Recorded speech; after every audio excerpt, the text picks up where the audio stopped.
Magnetism and matter, again a very important chapter in second PUC physics.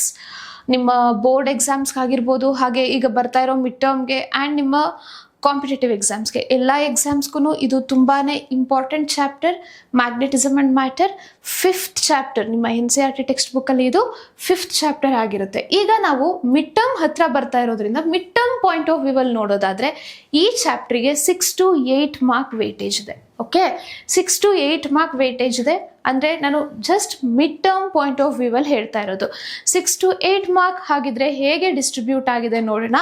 Part A ನಲ್ಲಿ, ಅಂದರೆ part A ಅಂದರೆ ನಿಮಗೆ ಗೊತ್ತಿದೆ MCQs and fill in the blanks ಬರುತ್ತೆ. Part A ನಲ್ಲಿ ಒಂದು ಕ್ವಶನ್ನ ಕೇಳೋ ಚಾನ್ಸಸ್ ಇದೆ. Either MCQ or fill in the blanks, ಎಲ್ಲಾದರೂ ಒಂದು ಕ್ವಶನ್ನ ಕೇಳೋ ಚಾನ್ಸಸ್ ಇದೆ. ಸೊ ಪಾರ್ಟ್ ಎ ನಲ್ಲಿ ನಿಮಗೆ 1 to 2 ಮಾರ್ಕ್, 1 or 2 ಕ್ವಶನ್ಸ್ನ ಕೇಳೋ ಚಾನ್ಸಸ್ ಇದೆ. ಪಾರ್ಟ್ ಎ ನಲ್ಲಿ ನಿಮಗೆ 1 to 2 ಮಾರ್ಕ್ಸ್ ಸಿಕ್ಕರೆ, ಪಾರ್ಟ್ ಬಿ ಅಂದರೆ 2 ಮಾರ್ಕ್ ಕ್ವಶನ್ಸಲ್ಲಿ ಅಗೇನ್ 2 ಮಾರ್ಕ್ ಕ್ವಶನ್ಸೂ ಇದೆ. ಇದರಲ್ಲಿ ಇಂಪಾರ್ಟೆಂಟ್ ಕ್ವಶನ್ಸ್ ಕೂಡ ಅದನ್ನು 2 ಮಾರ್ಕ್ ಕ್ವಶನ್ 1 ಕ್ವಶನ್ ಕೇಳೋ ಚಾನ್ಸಸ್ ಇದೆ. So 2 mark, 3 ಮಾರ್ಕಲ್ಲಿ 1 question. So again ಇಲ್ಲಿ ಕೂಡ ನಿಮಗೆ 3 ಮಾರ್ಕ್ಸ್ ಸಿಗ್ತಾ ಇರುತ್ತೆ. ಆ್ಯಂಡ್ ಈ ಚಾಪ್ಟ್ರಲ್ಲಿ 5 ಮಾರ್ಕ್ ಕ್ವಶನ್ಸ್ ಬರೋದು ತುಂಬ ಕಡಿಮೆ. ಓಕೆ, 5 ಮಾರ್ಕ್ ಕ್ವಶನ್ಸ್ ಈ ಚಾಪ್ಟ್ರಲ್ಲಿ 90% ಕೇಳೋ ಚಾನ್ಸಸ್ ಇಲ್ಲ. 2 ಮಾರ್ಕ್ ಆ್ಯಂಡ್ 3 ಮಾರ್ಕ್ ಕ್ವೆಶನ್ಸ್ ಕಡೆ ಜಾಸ್ತಿ ಕಾನ್ಸಂಟ್ರೇಟ್ ಮಾಡ್ತಾ ಹೋಗಬೇಕಾಗತ್ತೆ. ಸೊ ಟೋಟಲ್ ಚಾಪ್ಟ್ರಿಗೆ 6 to 8 ಮಾರ್ಕ್ ವೇಟೇಜ್ ಇದೆ. ಇದು ಹೇಗಾದರೂ ವೇರಿ ಆಗ್ಬೋದು. ನಾನು 2 ಮಾರ್ಕಲ್ಲಿ 1 ಕ್ವೆಶನ್ ಅಂತ ಹೇಳ್ತಾ ಇದ್ದೀನಿ. They may ask 2. ಓಕೆ, 2 ಕ್ವೆಶನ್ಸ್ನ ಕೇಳೋ ಚಾನ್ಸಸ್ಸು ಇರುತ್ತೆ. ಅದರಲ್ಲಿ ಹೇಗೆ 2 ಮಾರ್ಕ್ ಕ್ವೆಶನ್ಸ್ ಅಂತ ಹೇಳಿದ್ರೆ, ನಾನು 2 ಮಾರ್ಕ್ ಕ್ವೆಶನ್ಸ್ 3 ಮಾರ್ಕ್ ಕ್ವೆಶನ್ಸ್ ಈ ವಿಡಿಯೋನಲ್ಲಿ ನಾವೇನು ಮಾಡ್ತಾ ಹೋಗ್ತೀವಿ ಅದೇ ಕ್ವೆಶನ್ಸಲ್ಲಿ ಕೇಳ್ತಾರೆ. ಸೊ 2 ಮಾರ್ಕ್ 3 ಮಾರ್ಕ್ ಕ್ವೆಶನ್ಸ್ನ ನಾವೀಗ ಡಿಸ್ಕಸ್ ಮಾಡ್ತಾ ಹೋಗೋಣ. ನಾನು MCQs and fill in the ಬ್ಲ್ಯಾಂಕ್ಸ್ನ ಡಿಸ್ಕಸ್ ಮಾಡಲ್ಲ. ಯಾಕೆ, MCQs and fill in the blanks ಬಂದು ಲೆವೆಲ್ 1 ಕ್ವೆಶನ್ಸ್ ಆ್ಯಂಡ್ ಅದು ಬೇಸಿಕ್ ಕ್ವೆಶನ್ಸ್ ಆಗಿರೋದ್ರಿಂದ ನಿಮಗೆ MCQsನಲ್ಲಿ ಆಗಿರ್ಬೋದು, ಫಿಲ್ ಇನ್ ದ ಬ್ಲ್ಯಾಂಕ್ಸಲ್ಲಿ ಆಗಿರ್ಬೋದು ಯಾವುದೇ ನ್ಯೂಮರಿಕಲ್ಸು ಕೇಳೋ ಚಾನ್ಸಸ್ ಇಲ್ಲ. ಲೆವೆಲ್ 1 ಕ್ವೆಶನ್ಸ್ ಆಗಿರುತ್ತೆ. ಮತ್ತು ಇಲ್ಲಿ ನಾವು ಯಾವ ಕಾನ್ಸೆಪ್ಟ್ ಮೇಲೆ ಕ್ವೆಶನ್ ಕೇಳ್ಬೋದು ಅಂತ ಎಕ್ಸ್ಪೆಕ್ಟ್ ಮಾಡೋಕ್ಕೂ ಆಗಲ್ಲ. But 2 mark 3 mark and 5 mark ಕ್ವೆಶನ್ಸ್ನ ಈಸಿಯಾಗಿ ಎಕ್ಸ್ಪ್ಲೈನ್ ಮಾಡ್ಬೋದು. ಸೊ ನಾನು ಡೈರೆಕ್ಟ್ಲಿ 2 ಮಾರ್ಕ್ ಕ್ವೆಶನ್ಸ್ಗೆ ಹೋಗ್ತೀನಿ. ಏನೆಲ್ಲ 2 ಮಾರ್ಕ್ ಕ್ವೆಶನ್ಸ್ ಇದೆ, ಆ ಕ್ವೆಶನ್ಸ್ನ ಕೊಟ್ಟಾಗ ನೀವು ಹೇಗೆ ಆನ್ಸರ್ ಮಾಡಬೇಕು ಎಲ್ಲ ಡಿಸ್ಕಸ್ ಮಾಡ್ತಾ ಹೋಗೋಣ. ಓಕೆ, ನಾವು 2 ಮಾರ್ಕ್ ಕ್ವೆಶನ್ಸ್ ಏನೇನಿದೆ ಈ ಚಾಪ್ಟರ್ಲಿ ಅಂತ ನೋಡೋದಾದರೆ 2 to 3 2 ಮಾರ್ಕ್ ಕ್ವೆಶನ್ಸ್ ಇದೆ. coercivity, retentivity, magnetization, magnetic intensity, susceptibility, permeability, ಈ ಕಾನ್ಸೆಪ್ಟ್ ಮೇಲೆ ನಿಮಗೆ 2 ಮಾರ್ಕ್ ಕ್ವೆಶನ್ಸ್ನ ಕೇಳೋ ಚಾನ್ಸಸ್ ಇದೆ. ಏನು ಹಿಂಗಂದ್ರೆ ನೆಕ್ಸ್ಟ್ ನೋಡ್ತಾ ಹೋಗೋಣ. ನೆಕ್ಸ್ಟ್ ಹಾಗೆ 3 ಮಾರ್ಕಿಗೆ ಬಂದರೆ Gauss law in magnetism. Gauss law electrostatics ಅಲ್ಲೂ ಬರುತ್ತೆ, ಗಾಸ್ ಲಾ ಮ್ಯಾಗ್ನೆಟಿಸಮ್ ಅಲ್ಲೂ ಬರ್ತಾ ಇದೆ. Gauss law in magnetism, properties of paramagnetic, diamagnetic and ferromagnetic materials. ಇಷ್ಟು ಕ್ವೆಶನ್ಸನ್ನ ನೀವು ನೀಟಾಗಿ ಪ್ರಾಕ್ಟೀಸ್ ಮಾಡ್ತು ಅಂತ ಅಂದರೆ ನಿಮಗೆ ಆರಾಮಾಗಿ 6 to 8 ಮಾರ್ಕ್ ಸ್ಕೋರ್ ಮಾಡ್ಕೊಳ್ಬೋದಾಗಿರುತ್ತೆ. ಓಕೆ, ಈಗ 2 ಮಾರ್ಕ್ ಕ್ವೆಶನ್ಸ್ನ ಹೇಗೆಲ್ಲ ಕೇಳ್ತಾರೆ ಆ್ಯಂಡ್ ನೀವು ಆ ಕ್ವೆಶನ್ಸ್ಗೆ ಹೇಗೆ ಆನ್ಸರ್ ಮಾಡಬೇಕು ನೋಡ್ತಾ ಹೋಗೋಣ. ಓಕೆ, ಈಗ ಫಸ್ಟ್ 2 ಮಾರ್ಕ್ ಕ್ವೆಶನ್ ಬಂದು define the terms magnetisation, magnetic intensity, magnetic susceptibility and magnetic permeability. ಈ 4 ಕ್ವೆಶನ್ಸ್ನ ಒಂದೇ ಸಲ ಕೇಳೋದಿಲ್ಲ ನಿಮಗೆ. ಅಂದರೆ ಲೈಕ್ 1 or 2 ಕ್ವೆಶನ್ಸ್ನ ಇಲ್ಲಿ ಡೆಫಿನೇಷನ್ಸ್, ಇಲ್ಲಿ ಡಿಫೈನ್ ಅಂತ ಅಷ್ಟೇ ಹಾಕಿದ್ದೀನಿ ನಾನು. ನೀವು ಇಲ್ಲಿ ಕಲಿಬೇಕಾದ್ರೆ ಡೆಫಿನೇಷನ್ಸು, ಫಾರ್ಮುಲಾ ಆ್ಯಂಡ್ ಅದರದ್ದು ಯೂನಿಟ್ಸ್ ಎಲ್ಲಾನು ಒಟ್ಟಿಗೆ ಕಲ್ತ್ಕೊಳ್ಳಿ. ಓಕೆ, ಇಲ್ಲಿ 4 ಕ್ವೆಶನ್ಸಲ್ಲಿ 1 or 2 ಕ್ವೆಶನ್ಸ್ನ ನಿಮಗೆ 2 ಮಾರ್ಕಲ್ಲಿ ಕೇಳೋ ಚಾನ್ಸಸ್ ಇದೆ. ಓಕೆ, ಈಗ ಫಸ್ಟ್ ಕ್ವೆಶನ್ಗೆ ಹೋಗೋಣ. ಮ್ಯಾಗ್ನೆಟೈಸೇಷನ್ ನೇಮೇ ಹೇಳ್ತಾ ಇದೆ. ಮ್ಯಾಗ್ನೆಟೈಸೇಷನ್ ಅಂದರೆ ಏನು? It is a process. Okay, ಒಂದು ಮೆಟೀರಿಯಲ್ನ ಮ್ಯಾಗ್ನೆಟೈಸ್ ಮಾಡೋ ಪ್ರಾಸೆಸ್ಸನ್ನು ನಾವು ಮ್ಯಾಗ್ನೆಟೈಸೇಷನ್ ಅಂತ ಹೇಳ್ತೀವಿ. ಓಕೆ, ಇದೇನಿದು? ಇಟ್ ಈಸ್ ಅ ಪ್ರಾಸೆಸ್ ಅಷ್ಟೇ. ಒಂದು ಮೆಟೀರಿಯಲ್ನ ಮ್ಯಾಗ್ನೆಟೈಸ್ ಮಾಡೋ ಪ್ರಾಸೆಸ್ನ ನಾವು ಮ್ಯಾಗ್ನೆಟೈಸೇಷನ್ ಅಂತ ಹೇಳೋದು. ಈ ಚಾಪ್ಟರ್ಲಿ ನೀವು ಮ್ಯಾಗ್ನೆಟೈಸೇಷನ್ ಹೇಗೆ ಮ್ಯಾಗ್ನೆಟೈಸೇಷನ್ ಮಾಡೋದು ಅಂದರೆ in the presence of magnetic field ಅಂತ ಹೇಳ್ತಾ ಹೋಗ್ತಿದ್ದೀವಿ. ಒಂದು ಸಬ್ಸ್ಟೆನ್ಸ್ನ ಹೇಗೆ ಮ್ಯಾಗ್ನೆಟೈಸ್ ಮಾಡೋದು and what are the magnetic materials, what are the types of magnetic materials, ಈ ಚಾಪ್ಟ್ರಲ್ಲಿ ನೀವು ಇದನ್ನೆಲ್ಲ ಚೆನ್ನಾಗಿ ಸ್ಟಡಿ ಮಾಡ್ತಾ ಹೋಗ್ತೀರಾ. So first magnetisation. ಹಾಗಿದ್ರೆ what is the actual definition of magnetisation? ಮ್ಯಾಗ್ನೆಟೈಸೇಷನ್ನ ನಾವು ಎಮ್ ಇಂದ ರಿಪ್ರೆಸೆಂಟ್ ಮಾಡ್ತೀವಿ. ಮ್ಯಾಗ್ನೆಟೈಸೇಷನ್ನ ಎಮ್ ಇಂದ ರಿಪ್ರೆಸೆಂಟ್ ಮಾಡ್ತೀವಿ and it is a vector quantity. Magnetisation is a vector quantity. So what is the actual definition? Magnetization is the ratio of magnetic dipole moment and volume of the material. Magnetic dipole moment and volume, ಅಥವಾ ನೀವು ಇದನ್ನು ಏನಂತ ಹೇಳ್ಬೋದು, magnetic dipole moment, the net magnetic dipole moment per unit volume is called magnetization. What is magnetization? It is the net magnetic dipole moment. Here M represents net magnetic dipole moment, net magnetic dipole moment, and V represents volume. This is called magnetization. This is called magnetization, and it is a vector quantity. Here this one is also a vector quantity, magnetic dipole moment. ಏನು magnetic dipole moment ಅಂದರೆ ಇದನ್ನು moving charges and magnetism ಚಾಪ್ಟರ್ಲಿ ನಾವು ಓದ್ತಾ ಹೋಗ್ತೀವಿ. Magnetic dipole moment ಅಂದರೆ ಏನು? Magnetic dipole moment ಅಂತ ಹೇಳಿದ್ರೆ it is the ratio of current and area of the coil, right? That is magnetic dipole, not ratio, it is the product of current and that area of a coil is called magnetic dipole moment. So now what is the SI unit? And its SI unit is ampere per meter. Ampere per meter is the SI unit of magnetization. So what is magnetization? It is the ratio of magnetic dipole moment and volume. The net magnetic dipole moment per unit volume is called magnetization. Next, the second one is magnetic intensity. What is magnetic intensity then? Magnetic intensity ಅಂತ ಹೇಳಿದ್ರೆ ನಿಮಗೆ ನೇಮಲ್ಲೇ ಹೇಳ್ತಾ ಇದೆ. ಅದು ಏನಂಗಂದ್ರೆ ಇದು ಏನ quantify ಮಾಡ್ತಾ ಇದೆ? ಮ್ಯಾಗ್ನೆಟಿಕ್ ಫೀಲ್ಡ್ ಸ್ಟ್ರೆಂತ್ ನ ಕ್ವಾಂಟಿಫೈ ಮಾಡ್ತಾ ಇದೆ. Magnetic intensity, it quantifies the magnetic field strength, right? So magnetic intensity ಅಂದ್ರೆ ಏನು? ಮ್ಯಾಗ್ನೆಟಿಕ್ ಇಂಟೆನ್ಸಿಟಿ ಕೂಡ ratio. Magnetic intensity can be represented by H. Idu kuda ratio. It is the ratio of C, magnetic field density anta helboda. Here B represents magnetic field, right? So here B is magnetic field density and mu is permeability. What is permeability?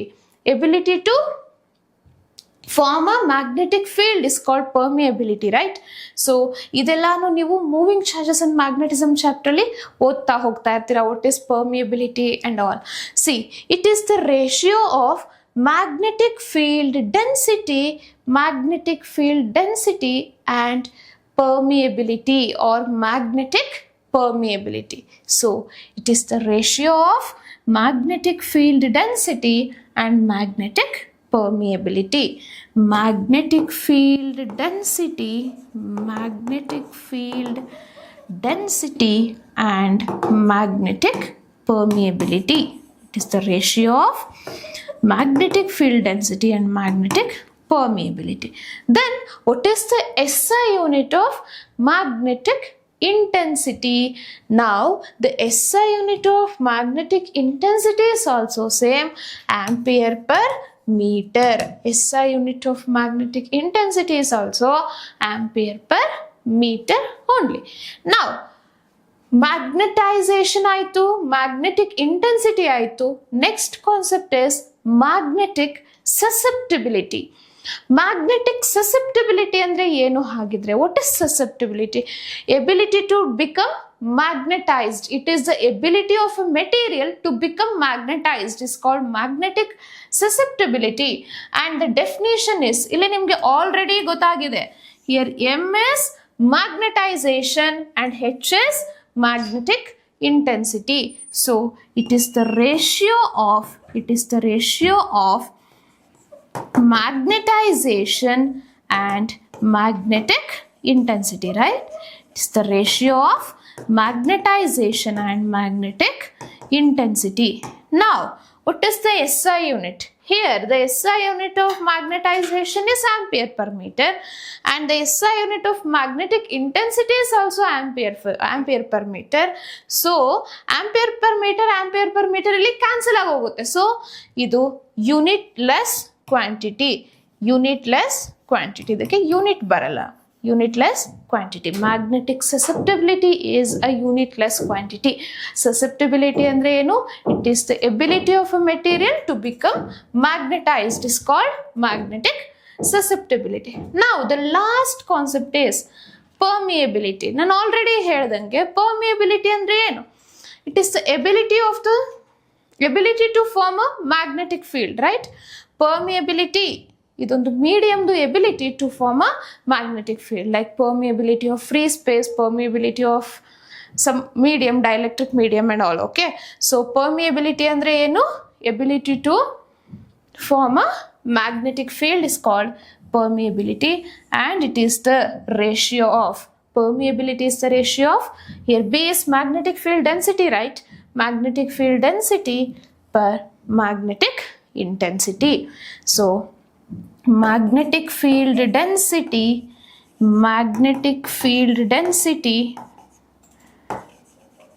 magnetic intensity is called permeability, magnetic permeability. So what is the SI unit? Here the SI unit of magnetic permeability is Henry per meter. What is the SI unit? Henry per meter is the SI unit of magnetic permeability. So ಇದು ನಾಲ್ಕು ತುಂಬಾ important ಇದೆ.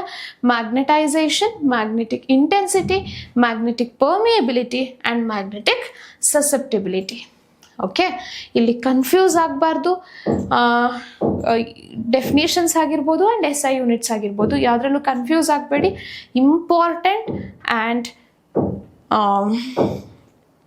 easy definitions. Okay, now next 2 mark question ನೋಡೋದಾದ್ರೆ, define the terms coercivity and retentivity. ಏನು coercivity ಮತ್ತೆ retentivity ಅಂದ್ರೆ ಹೇಳಿದ್ರೆ, ITY ಇಂದ ಎಂಡ್ ಆಗ್ತಾ ಇದೆ. ITY ಇಂದ ಎಂಡ್ ಆಗ್ತಾ ಇದೆ, it's just a property. Okay, ITY ಇಂದ ಯಾವುದೇ ಟರ್ಮ್ ಎಂಡ್ ಆಗ್ತಿದೆ ಅಂದ್ರೆ ಅದು ಪ್ರಾಪರ್ಟಿ ಅಂತ ಹೇಳಬೇಕು. ಹಾಗಿದ್ರೆ ವಾಟ್ ಇಸ್ coercivity? coercivity ಅಂದ್ರೆ ಏನು ಹಾಗಿದ್ರೆ? coercivity, ಸೊ ಈಗ ನಿಮಗೆ ಆಲ್ರೆಡಿ ಗೊತ್ತಿದೆ. ನಾನು ಹೇಳ್ತಾನೆ ಇದ್ದೀನಿ ಯಾವಾಗಿಂದ, ಒಂದು ಮೆಟೀರಿಯಲ್ನ ಮ್ಯಾಗ್ನೆಟೈಸ್ ಮಾಡಬೇಕು ಅಂತ ಹೇಳಿದ್ರೆ ಮ್ಯಾಗ್ನೆಟಿಕ್ ಫೀಲ್ಡ್ ಬೇಕು ಅಂತ, ಹೌದಲ್ವಾ? ಹಾಗೆ ಒಂದು ಮೆಟೀರಿಯಲ್ನ ಡಿಮ್ಯಾಗ್ನೆಟೈಸ್ ಮಾಡಬೇಕು ಅಂದ್ರೂ ಮ್ಯಾಗ್ನೆಟಿಕ್ ಫೀಲ್ಡ್ ಅವಶ್ಯಕತೆ ಇದೆ. ಸೊ ಇಲ್ಲಿ coercivityನ ನಾವೇನಂತ ಹೇಳ್ತೀವಿ? The magnetic field needed to demagnetise a material completely. ಒಂದು ಮ್ಯಾಗ್ನೆಟೈಸ್ಡ್ ಮೆಟೀರಿಯಲ್ನ ಡಿಮ್ಯಾಗ್ನೆಟೈಸ್ ಮಾಡಬೇಕು ಅಂತ ಹೇಳಿದ್ರೆ what is the amount of magnetic field needed? That is called coercivity. The magnetic field needed to demagnetize a material completely is called coercivity. ಹಾಗಿದ್ರೆ retentivity ಅಂದ್ರೆ ಏನು? Retentivity ಅಂದ್ರೆ ಏನಂತ ಹೇಳ್ತೀವಿ ಹಾಗಿದ್ರೆ? ರಿಟೆಂಟಿವಿಟಿ ಕೂಡ ITY ಇಂದ ಎಂಡ್ ಆಗ್ತಿದೆ ಅಂದ್ರೆ that is also property. Okay, retentivity is a property. It is a property of a material to retain magnetism even in the absence of magnetic field. ಒಂದು ಮೆಟೀರಿಯಲ್ ಮ್ಯಾಗ್ನೆಟೈಸ್ ಆಗಬೇಕು ಅಂತ ಹೇಳಿದ್ರೆ magnetic field ಇರಬೇಕು ಅಂತ ಹೇಳಿದೆ ನಾನು, ಹೌದಲ್ವಾ? ಹಾಗಿದ್ರೆ even in the absence of magnetic field, ಒಂದು ಮೆಟೀರಿಯಲ್ ಮ್ಯಾಗ್ನೆಟೈಸ್ ಆಗಿದೆ ಆಲ್ರೆಡಿ. ಸೊ ಆ ಮೆಟೀರಿಯಲ್ನ ಮ್ಯಾಗ್ನೆಟಿಕ್ ಫೀಲ್ಡ್ ಇಂದ ಆಚೆ ಇಟ್ಟಾಗ, even in the absence of magnetic field, ಆ ಮೆಟೀರಿಯಲ್ ಮ್ಯಾಗ್ನೆಟಿಸಮ್ನ ರಿಟೈನ್ ಮಾಡ್ಕೊಳ್ಳೋ ಪ್ರಾಪರ್ಟಿನ, ಆ ಸ್ಪೆಷಲ್ ಪ್ರಾಪರ್ಟಿನ ರಿಟೆಂಟಿವಿಟಿ ಅಂತ ಹೇಳ್ತೀವಿ. So what is retentivity? It is the special property of a material. It is the property of a material to retain magnetism even in the absence of magnetic field. Magnetic field absence ಅಲ್ಲೂ ಮ್ಯಾಗ್ನೆಟಿಸಮ್ನ retain ಮಾಡ್ಕೊಳ್ಳೋ special property of the ಮೆಟೀರಿಯಲ್ನ retentivity ಅಂತ ಹೇಳ್ತೀವಿ. So ಇದಿಷ್ಟು ನಿಮಗೆ 2 mark questions ಆಗಿರುತ್ತೆ. First question ಬಂದು ಡೆಫಿನೇಷನ್ಸ್ ಇತ್ತು, magnetic intensity, magnetic susceptibility, magnetic permeability ಆ ಥರ, and magnetisation. Next question coercivity and retentivity ಇತ್ತು. ನೆಕ್ಸ್ಟು 3 mark ಕ್ವೆಶನ್ಸ್ನ ನೋಡಕ್ಕೆ ಹೋದ್ರೆ, ಹೀಗೆ ನಿಮಗೆ ಹೇಗೆ 2 mark ಕ್ವೆಶನ್ಸ್ ಇತ್ತು ಹಾಗೆ 3 mark ಕ್ವೆಶನ್ಸ್ 3 mark ಕ್ವೆಶನ್ಸ್ ಇದೆ ಅಷ್ಟೇನೆ. ಆ್ಯಂಡ್ ಈ 4 ಕ್ವೆಶನ್ಸ್ ಅಲ್ಲೇ ನಿಮಗೆ 1 or 2 ಕ್ವೆಶನ್ಸ್ ಬರೋ ಅಂಥದ್ದು. ಓಕೆ, ಹಾಗಿದ್ರೆ ಏನು 3 mark question? State and explain Gauss law in magnetism. Gauss law electrostatics ಅಲ್ಲೂ ಬರುತ್ತೆ, ಮ್ಯಾಗ್ನೆಟಿಸಮ್ ಅಲ್ಲೂ ಬರ್ತಾ ಇದೆ. ಕ್ವೆಶನ್ ನ ನೋಡಿ ಆನ್ಸರ್ ಮಾಡ್ಬೇಕಾಗತ್ತೆ ಯಾವ್ದು ಕೊಟ್ಟಿದ್ದಾರೆ ಅಂತ. Gauss law in magnetism. Gauss law in ಮ್ಯಾಗ್ನೆಟಿಸಮ್ಗೆ ಹೋಗೋಕ್ಕೂ ಮುಂಚೆ ನಾವು ಮ್ಯಾಗ್ನೆಟಿಕ್ ಫ್ಲಕ್ಸ್ ಅಂದ್ರೆ ಏನು ತಿಳ್ಕೊಳ್ಳೋಣ. ಮ್ಯಾಗ್ನೆಟಿಕ್ ಫ್ಲಕ್ಸ್, ಎಲೆಕ್ಟ್ರಿಕ್ ಫ್ಲಕ್ಸ್ ಎಲ್ಲ ಕೇಳ್ತಾ ಇರ್ತೀರ. ಏನ್ ಫ್ಲಕ್ಸ್ ಅಂತ ಹೇಳಿದ್ರೆ number of magnetic field lines passing normally through the given surface. Normally ಅಂದ್ರೆ ಪರ್ಪೆಂಡಿಕ್ಯುಲರ್, ರೈಟ್? ಒಂದು ಗಿವನ್ ಸರ್ಫೇಸಿಗೆ ಪರ್ಪೆಂಡಿಕ್ಯುಲರ್ ಆಗಿ ಪಾಸ್ ಆಗೋ number of magnetic field lines ನ ಮ್ಯಾಗ್ನೆಟಿಕ್ ಫ್ಲಕ್ಸ್ ಅಂತ ಹೇಳ್ತೀವಿ. ಮ್ಯಾಗ್ನೆಟಿಕ್ ಫ್ಲಕ್ಸ್ ನ ನಾವು ಯಾವ್ದ್ರಿಂದ ರೆಪ್ರೆಸೆಂಟ್ ಮಾಡ್ತೀವಿ? ಫೈ ಇಂದ ರೆಪ್ರೆಸೆಂಟ್ ಮಾಡ್ತೀವಿ, right? Phi is equal to, what is the formula? Magnetic flux, phi is equal to B dot S. B dot S ಅಂತ ತಗೋತೀವಿ. Phi is equal to NAB ಅಥವಾ NSB cos theta ಅಂತ ತಗೋತೀವಲ್ವಾ. Phi is equal to, for number of turns, B is cos theta, right? B is cos theta. Here B is magnetic field density and S is surface area. Cos theta ಇರೋದ್ರಿಂದ B S cos theta can also be written as B vector dot S vector. So B vector dot S vector. ಇದನ್ನ magnetic flux ಅಂತ ಹೇಳ್ತೀವಿ. ಹಾಗಿದ್ರೆ what is the statement of this Gauss law in magnetism? ಏನ್ ಹೇಳುತ್ತೆ?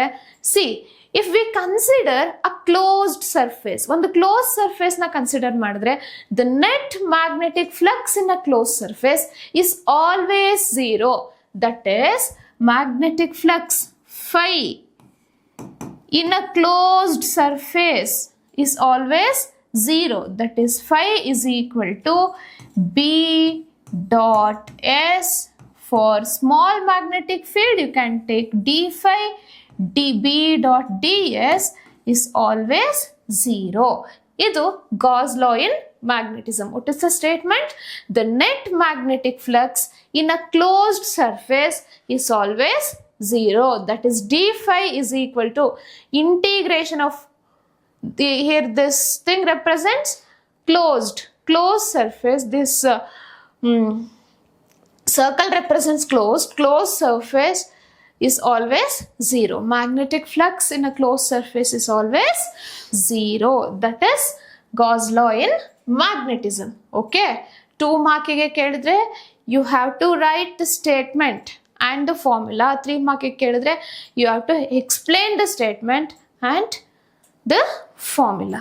Okay, ಇದು Gauss law in magnetism. Question ನ correct ಆಗಿ ನೋಡಿ ಆನ್ಸರ್ ಮಾಡಬೇಕಾಗುತ್ತೆ. Next question, mention the difference between paramagnetic, diamagnetic and ferromagnetic materials. very important question. ನೀವು ನೋಡ್ತಾ ಇರ್ತೀರಾ ತುಂಬಾ ಕ್ವೆಶ್ಚನ್ ಪೇಪರ್ಸ್ ಅಲ್ಲಿ ಕ್ವೆಶ್ಚನ್ ರಿಪೀಟ್ ಆಗ್ತಾನೆ ಇದೆ, ಹೌದಲ್ವಾ? Important question for 3 mark. ಈ ಕ್ವೆಶ್ಚನ್ ನ ಹೇಗೆ ಕೇಳ್ಬೋದು? ಇಲ್ಲಿ ನಾನು ಹೇಳಿದೀನಿ paramagnetic, diamagnetic and ferromagnetic materials ನ ಒಂದೇ ಸಲ ಅವ್ರು ಯಾವ್ದಾದ್ರು ಎರಡನ್ನ ಚೂಸ್ ಮಾಡ್ಬೋದು. Difference between paramagnetic and diamagnetic ಕೇಳ್ಬೋದು, ಅವ್ರ difference between paramagnetic and ferromagnetic materials ನ ಕೇಳ್ಬೋದು. ಯಾವ್ದಾದ್ರು ಎರಡನ್ನ ಚೂಸ್ ಮಾಡಿ ಕೇಳ್ತಿರ್ತಾರೆ. ಸೊ ಇದು 3 ಮಾರ್ಕಿಗೆ ಇರೋದ್ರಿಂದ you have to write any 3 difference between the materials. Okay, ಹಾಗಿದ್ರೆ ಏನೇನ್ ಡಿಫ್ರೆನ್ಸ್ ಅಂತ ನೋಡ್ತಾ ಹೋಗೋಣ. Diamagnetic material, paramagnetic material and ferromagnetic ಮೆಟೀರಿಯಲ್ಸ್ಗೆ ಏನೆಲ್ಲ ಡಿಫ್ರೆನ್ಸ್ ಇದೆ ನೋಡ್ತಾ ಹೋಗೋಣ. ಡಯಾಮ್ಯಾಗ್ನೆಟಿಕ್ ಮೆಟೀರಿಯಲ್ಸ್ ಅಂತ ಹೇಳಿದ್ರೆ ಅದು ಮ್ಯಾಗ್ನೆಟಿಕ್ ಫೀಲ್ಡ್, ಮ್ಯಾಗ್ನೆಟ್ ಅಂಡ್ ಒಂದು ಮ್ಯಾಗ್ನೆಟ್ ಹತ್ರ ಒಂದು ಡಯಾಮ್ಯಾಗ್ನೆಟಿಕ್ ಮೆಟೀರಿಯಲ್ ನೆಟ್ರಲ್ಲಿ ಫೋರ್ಸ್ ಆಫ್ ರಿಪಲ್ಷನ್ ಇರುತ್ತೆ. ಓಕೆ, ಸೊ ಡಯಾಮ್ಯಾಗ್ನೆಟಿಕ್ ಮೆಟೀರಿಯಲ್ಸ್ ಅಂತ ಹೇಳಿದ್ರೆ ಏನು, ಇಲ್ಲಿ ಒಂದು ಮ್ಯಾಗ್ನೆಟ್ ಅಂಡ್ ಅದು ಆ ಮೆಟೀರಿಯಲ್, ಡಯಾಮ್ಯಾಗ್ನೆಟಿಕ್ ಮೆಟೀರಿಯಲ್ ಬಿಟ್ವೀನ್ ಅಲ್ಲಿ ರಿಪಲ್ಸಿವ್ ಫೋರ್ಸ್ ಇರುತ್ತೆ. ಓಕೆ, ಸೊ ಇಲ್ಲಿ ವೀಕ್ ರಿಪಲ್ಸಿವ್ ಫೋರ್ಸ್ ಇರುತ್ತೆ, ರಿಪಲ್ಷನ್ ಇರುತ್ತೆ, ರಿಪಲ್ಸಿವ್ ಫೋರ್ಸ್. ಹಾಗಿದ್ರೆ ಪ್ಯಾರಾಮ್ಯಾಗ್ನೆಟಿಕ್ ಮೆಟೀರಿಯಲ್ ಅಲ್ಲಿ ಹೇಗಾಗಿರುತ್ತೆ? ಇಲ್ಲಿ ವೀಕ್ ಅಟ್ರಾಕ್ಟಿವ್ ಫೋರ್ಸ್ ಇರುತ್ತೆ. ಅಂದ್ರೆ the material and the magnet between ಅಲ್ಲಿ ವೀಕ್ ಅಟ್ರಾಕ್ಟಿವ್ ಫೋರ್ಸ್. ಸೊ ಇಲ್ಲೇನಿರುತ್ತೆ, ಏನ್ ಬರೀತೀರಾ? Weak attraction. Okay, ferromagnetic materials strongly attractive in nature. Okay, ಅದು ಮ್ಯಾಗ್ನೆಟಿಗೆ ಸ್ಟ್ರಾಂಗ್ ಆಗಿ ಅಟ್ರಾಕ್ಟ್ ಆಗ್ತಾ ಇರುತ್ತೆ. So strong attraction attractive force ಇಲ್ಲಿ ಇರುತ್ತೆ. Okay, then what are the examples? Diamagnetic ಮೆಟೀರಿಯಲ್ಸ್ಗೆ ಎಕ್ಸಾಂಪಲ್ಸ್ನ ಹೇಳೋದಾದ್ರೆ ಸಿಲ್ವರ್, ಗೋಲ್ಡ್, ಇದೆಲ್ಲ ನೀವು ಎಕ್ಸಾಂಪಲ್ಸ್ನ ಡಯಾಮ್ಯಾಗ್ನೆಟಿಕ್ ಮೆಟೀರಿಯಲ್ಸ್ಗೆ ಕೊಡ್ತಾ ಹೋಗ್ಬೋದು. ಆ್ಯಂಡ್ ಪ್ಯಾರಾಮ್ಯಾಗ್ನೆಟಿಕ್ ಮೆಟೀರಿಯಲ್ಸ್ಗೆ example lithium, magnesium, these are all the example for paramagnetic materials. ಹಾಗೆ ಫೆರೋಮ್ಯಾಗ್ನೆಟಿಕ್ ಮೆಟೀರಿಯಲ್ಸ್ಗೆ ನಿಮ್ಗೆ ಆಲ್ರೆಡಿ ಗೊತ್ತಿದೆ, iron, cobalt, nickel, these are all the examples for ferromagnetic materials. So diamagnetic ಮೆಟೀರಿಯಲ್ಸ್ಗೆ ಏನು ಎಕ್ಸಾಂಪಲ್ ಹೇಳ್ಬೋದು? ಸಿಲ್ವರ್, ಗೋಲ್ಡ್ ನ example ಕೊಟ್ರೆ, ಪ್ಯಾರಾಮ್ಯಾಗ್ನೆಟಿಕ್ ಮೆಟೀರಿಯಲ್ಸ್ಗೆ ಲಿಥಿಯಂನ ಎಕ್ಸಾಂಪಲ್ ಕೊಡ್ಬೋದು, ಮೆಗ್ನೀಷಿಯಂನ ಎಕ್ಸಾಂಪಲ್ ಕೊಡ್ತಾ ಹೋಗ್ಬೋದು. ಹಾಗೆ ಫೆರೋಮ್ಯಾಗ್ನೆಟಿಕ್ ಮೆಟೀರಿಯಲ್ಗೆ ಐರನ್ ಆ್ಯಂಡ್ ಕೊಬಾಲ್ಟ್ನ ನೀವು ಎಕ್ಸಾಂಪಲ್ ಅಂತ ಬರೀಬೋದು. ಇಲ್ಲಿ ಒಂದನ್ನು ಅರ್ಥ ಮಾಡ್ಕೊಳ್ಳಿ, ಅವ್ರು ಕೇಳಿರೋದು ಡಿಫ್ರೆನ್ಸ್ ಬರೆಯೋಕ್ಕೆ. ನೀವು ಎಕ್ಸಾಂಪಲ್ನೇ ಒಂದು ಪಾಯಿಂಟ್ ಅಂತ ಬರೆದ್ರೆ ಆ ಪಾಯಿಂಟಿಗೆ ಮಾರ್ಕ್ಸ್ ಸಿಗಲ್ಲ. ಇದು ಜಸ್ಟ್ ಎಕ್ಸಾಂಪಲ್ಸ್, ಡಿಫ್ರೆನ್ಸ್ ಅಲ್ಲ. ಎಕ್ಸಾಂಪಲ್ಸ್ಗೂ ಡಿಫ್ರೆನ್ಸ್ ಇದೆ. ಓಕೆ, ಈಗ ಫಸ್ಟ್ ಪಾಯಿಂಟ್ ಬಂದು ಡಿಫ್ರೆನ್ಸ್, ಸೆಕೆಂಡ್ ಪಾಯಿಂಟ್ ಬಂದು ಎಕ್ಸಾಂಪಲ್ಸ್. ಓಕೆ, ಹಾಗಿದ್ರೆ ಸೆಕೆಂಡ್ ಡಿಫ್ರೆನ್ಸ್ ಏನು? ಇನ್ನೇನು ಡಿಫ್ರೆನ್ಸ್ ಬರುತ್ತೆ? ನಾನು ಸಸೆಪ್ಟಿಬಿಲಿಟಿ ಅಂತ ಹೇಳಿದೆ. ಸಸೆಪ್ಟಿಬಿಲಿಟಿ ಅಂದ್ರೆ ಏನು? Ability to magnetise. So susceptibility ಏನಿರುತ್ತೆ? ಡಯಾಮ್ಯಾಗ್ನೆಟಿಕ್ ಮೆಟೀರಿಯಲ್ಗೆ ಸಸೆಪ್ಟಿಬಿಲಿಟಿ ಯಾವಾಗಲೂ ನೆಗೆಟಿವ್ ಇರುತ್ತೆ ಆ್ಯಂಡ್ ಲೆಸ್ ದಾನ್ 1 ಇರುತ್ತೆ. ಸೊ ಇದ್ರದ್ದು ಸಸೆಪ್ಟಿಬಿಲಿಟಿ ಏನಾಗಿರುತ್ತೆ?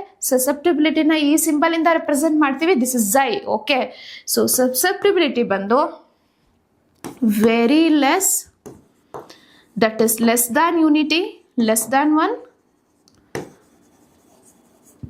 and negative ಇರುತ್ತೆ. ಹಾಗೆ ಪ್ಯಾರಾಮ್ಯಾಗ್ನೆಟಿಕ್ ಮೆಟೀರಿಯಲ್ಸ್ಗೆ ಹೇಗಿರುತ್ತೆ? Compared to diamagnetic materials little greater ಇರುತ್ತೆ, that is greater than 1, greater than unit ಇರುತ್ತೆ ಆ್ಯಂಡ್ ಪಾಸಿಟಿವ್. ಸೊ ಸಸೆಪ್ಟಿಬಿಲಿಟಿ ಇಲ್ಲೇನಾಗಿರುತ್ತೆ? Greater than unity, greater than unity ಅಂದರೆ ಲಿಟಲ್ ಗ್ರೇಟರ್, ಇದಕ್ಕೆ ಕಂಪೇರ್ ಮಾಡಿದ್ರೆ ಸ್ವಲ್ಪ ಅಷ್ಟೆ, and positive. Little greater than unity and positive. ಹಾಗಿದ್ರೆ ferromagnetic ಮೆಟೀರಿಯಲ್ಸ್ಗೆ ಏನಾಗಿರುತ್ತೆ ಸಸೆಪ್ಟಿಬಿಲಿಟಿ? ಸಸೆಪ್ಟಿಬಿಲಿಟಿ ಫೆರೋಮ್ಯಾಗ್ನೆಟಿಕ್ ಮೆಟೀರಿಯಲ್ಸ್ಗೆ ವೆರಿ ಹೈ ಇರುತ್ತೆ ಆ್ಯಂಡ್ ಆಬ್ವಿಯಸ್ಲಿ ಪಾಸಿಟಿವ್ ಇರುತ್ತೆ. Very high and positive. So ಇದು ನೆಕ್ಸ್ಟ್ ಸೆಕೆಂಡ್ ಡಿಫ್ರೆನ್ಸ್ ಆಗತ್ತೆ. ಹಾಗಿದ್ರೆ ಥರ್ಡ್ ಡಿಫ್ರೆನ್ಸ್ ಏನು? ಇನ್ನೇನು ಡಿಫ್ರೆನ್ಸ್ ಬರೀಬೋದು? ಪರ್ಮಿಯಬಿಲಿಟಿನ ಬರೀಬೋದು. Permeability is also very less and negative ಇದರಲ್ಲಿ. ಓಕೆ, ಪರ್ಮಿಯಬಿಲಿಟಿ ಡಯಾಮ್ಯಾಗ್ನೆಟಿಕ್ ಮೆಟೀರಿಯಲ್ಸ್ಗೆ ತುಂಬ ಕಮ್ಮಿ ಇರುತ್ತೆ ಆ್ಯಂಡ್ ನೆಗೆಟಿವ್ ಇರುತ್ತೆ.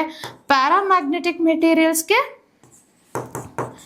Little greater than diamagnetic materials and positive ಇದ್ದರೆ, ಫೆರೋಮ್ಯಾಗ್ನೆಟಿಕ್ ಮೆಟೀರಿಯಲ್ಸ್ಗೆ ಪರ್ಮಿಯಬಿಲಿಟಿ ವೆರಿ ಹೈ ಇರುತ್ತೆ. ಸೊ ಈ 3 ಪ್ರಾಪರ್ಟೀಸ್ನ ಅಂದರೆ attraction, repulsion first property, second property susceptibility and third property ಬಂದು ಪರ್ಮಿಯಬಿಲಿಟಿ. ಇದು 3 ಪ್ರಾಪರ್ಟಿನ ನೀವು ನೀಟಾಗಿ ಬರೆದ್ರೆ ಇದಕ್ಕೆ 3 ಮಾರ್ಕ್. ಓಕೆ, 3 ಡಿಫ್ರೆಂಟ್ ಪ್ರಾಪರ್ಟೀಸ್ನ ಬರೀಬೇಕು. ಎಕ್ಸಾಂಪಲ್ಸ್ ಯಾವಾಗಲೂ ಪ್ರಾಪರ್ಟೀಸ್ ಆಗಲ್ಲ. ಓಕೆ, ಇದು 3 ಮಾರ್ಕ್ ಕ್ವೆಶನ್ಸ್ ಆಯಿತು. ಸೊ ಇಷ್ಟು ಕ್ವೆಶನ್ಸನ್ನು ನೀವು ನೀಟಾಗಿ ಪ್ರಾಕ್ಟೀಸ್ ಮಾಡ್ತು ಅಂತ ಹೇಳಿದ್ರೆ ಈ ಚಾಪ್ಟ್ರಿಂದ ನಿಮ್ಮ ಬೋರ್ಡ್ ಎಕ್ಸಾಮಿಗೂ ಅಷ್ಟೇ ಅರೌಂಡ್ 3 ಮಾರ್ಕ್ ವೆಯ್ಟೇಜ್ ಇರ್ಬೋದು. ಬಟ್ ಮಿಡ್ ಟರ್ಮಿಗೆ 6 to 8 ಮಾರ್ಕ್ ವೆಯ್ಟೇಜ್ ಇರೋದ್ರಿಂದ ಗ್ಯಾರಂಟಿ 6 to 8 ಮಾರ್ಕ್ಸ್ ಸಿಗುತ್ತೆ. ಸೊ ಇಲ್ಲಿ 2 to 3 ಮಾರ್ಕ್ ಕ್ವೆಶನ್ಸ್ ಇದೆ ಆ್ಯಂಡ್ 2 to 3 ಮಾರ್ಕ್ ಕ್ವೆಶನ್ಸ್ ಇದೆ. ಈಸಿಯೆಸ್ಟ್ ಚಾಪ್ಟರ್, ಈಸಿಯಾಗಿ ಸ್ಕೋರ್ ಮಾಡ್ಬೋದು. There is no derivations, equations and all, just theory. 3 points theory ಕಲ್ತ್ಕೊಂಡ್ರೆ ಈಸಿಯಾಗಿ you can get 6 to 8 mark. Okay, ಹೀಗೆ next ವಿಡಿಯೋಸ್ನಲ್ಲಿ ನಾವು ಪೊಟೆನ್ಷಿಯಲ್ ಆ್ಯಂಡ್ ಕೆಪಾಸಿಟೆನ್ಸ್ ಚಾಪ್ಟರ್ ಆಗಿರ್ಬೋದು and electromagnetic induction, electromagnetic waves ಎಲ್ಲ ಚಾಪ್ಟರ್ಸ್ನ ಡಿಸ್ಕಸ್ ಮಾಡ್ತಾ ಹೋಗೋಣ. ಇವಾಗ already electric potential and capacitance, current electricity, moving charges and magnetism ಚಾಪ್ಟರ್ದು ನಿಮಗೆ ವಿಡಿಯೋ ಅವೈಲೇಬಲ್ ಇದೆ. ಬೇಕಂದರೆ ಡಿಸ್ಕ್ರಿಪ್ಷನಲ್ಲಿ ಲಿಂಕ್ ಇರುತ್ತೆ, you can go and watch. Thank you.